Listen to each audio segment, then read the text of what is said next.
Scriptos dictation by Priya. Tamil Senior January 2000. Ready? Begin. அன்பார்ந்த பத்திரிகையாளர்களே, இந்த இனிய மாலை வேளையில் உங்கள் அனைவரையும் சந்திப்பதில் பெருமகிழ்ச்சி அடைகிறேன். அழகான வீடுகளை எழில் கொஞ்சும் கடற்கரை பகுதியில் கட்டியுள்ள உங்கள் அனைவருக்கும் என் நெஞ்சார்ந்த பாராட்டுக்களை தெரிவித்துக் கொள்கிறேன். அரசு மானியம் மற்றும் கூட்டுறவு வீட்டு வசதி சங்கம் அளித்த கடன் உதவி ஆகியவற்றுடன் இணைந்த உங்களின் கடுமையான உழைப்பே இந்த இனிய இல்லங்கள் உருவாக உறுதுணை புரிந்துள்ளன என்பதில் ஐயமில்லை. இந்த இந்திய நாடு சுதந்திரம் பெற்ற பிறகு பத்திரிகைத் துறை பெரிதும் வளர்ச்சி அடைந்துள்ளது. மக்களாட்சி முறையில் அரசியல் அமைப்பு சட்டத்தில் உறுதி செய்யப்பட்டுள்ள உரிமைகளை சுட்டிக்காட்டும் பெரிய பொறுப்பு இத்துறைக்கு உண்டு. சட்டமன்றம், நீதிமன்றம், ஆட்சி மன்றம் ஆகிய மூன்றும் ஜனநாயகத்தின் அங்கங்கள் எனப்படும்.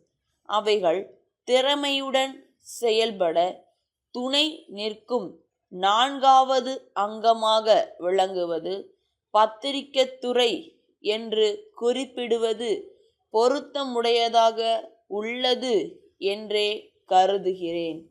பேச்சுரிமை, எழுத்துரிமை, சமூக நீதி உரிமைகள் பற்றிய விவரங்களை எடுத்து கூறவும் அவற்றை அடைய அணுக வேண்டிய வாயில்கள் குறித்தும் பாரபட்சமற்ற முறையில் வழிகாட்டுவது உங்களின் தலையாய கடமை என்பதை நினைவூட்ட விரும்புகிறேன். அன்றாட வாழ்க்கையில் மக்கள் சந்திக்கிற கஷ்ட நஷ்டங்களை உள்ளது உள்ளபடி எடுத்துரைப்பதும் தவறுகளை சுட்டி காட்டி கண்டிப்பதும் நாளேடுகளின் தார்மீக பண்பு என்பதை குறிப்பிட விரும்புகிறேன். செய்திகள் வெளியிடும் தன்மையில் உண்மையும் விமர்சனங்களை தெரிவிக்கும் முறையில் பொறுப்புணர்வையும் காட்டுவது மிகவும் அவசியமானதாகும். இவ்வாறு தூய்மையோடும் சுதந்திரத்தோடும் பணியாற்றி வரும் செய்தித்தாள்களை மக்கள் ஆர்வத்துடன் வாங்கி படிக்கின்றனர். ஒவ்வொரு பத்திரிகையும் தான் வகுத்து கொண்ட கொள்கைக்கேற்ற கண்ணோட்டத்தில் அரசின் கொள்கை அல்லது செயல்பாட்டை விமர்சனம் செய்யலாம். ஆனால் உண்மையான வகையில் செய்திகளை அளிக்க வேண்டியது இன்றியமையாததாகும். ஜனநாயகத்தின் முறையான செயல்பாட்டிற்கு உறுதுணையாக அமையும் ஒரு உயிரோட்டமுள்ள பத்திரிகை துறையே நாட்டை முன்னேற்ற பாதையில் அழைத்து செல்ல இயலும். பத்திரிகை தொழில் என்பது ஒரு வித்தியாசமான தொழிலாகும். அதன் திறன்களை ஒரு குறிப்பிட்ட அளவுதான் கற்க முடியும்.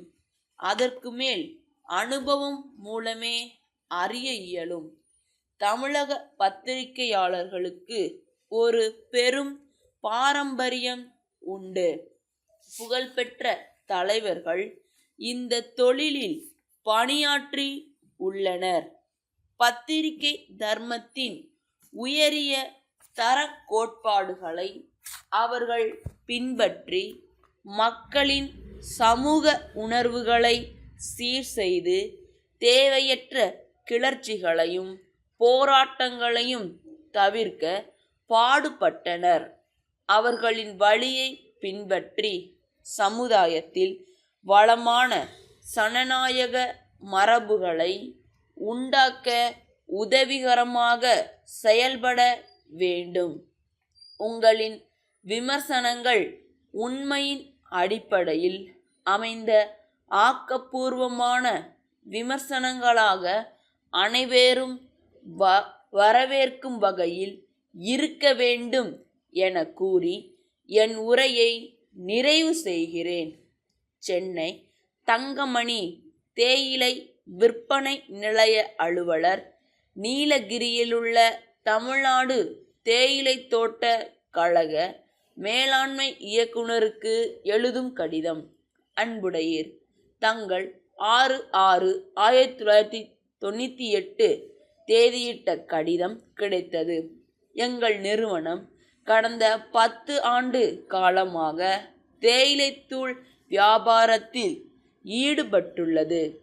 7 தனியார் நிறுவனங்களுக்குடைய சென்னை மாவட்ட முகவராக செயல்பட்டு வருகிறோம். தேயிலைத்தூள் விற்பதில் நீண்டகால அனுபவம் உள்ள எங்கள் நிறுவனத்தை தங்களின் சென்னை மாவட்ட முகவராக நியமிக்க வேண்டும் என கேட்டுக்கொள்கிறோம். ஆண்டொன்றுக்கு எங்களால் 10,000 டன் தேயிலைத்தூள் விற்பனை செய்ய இயலும்.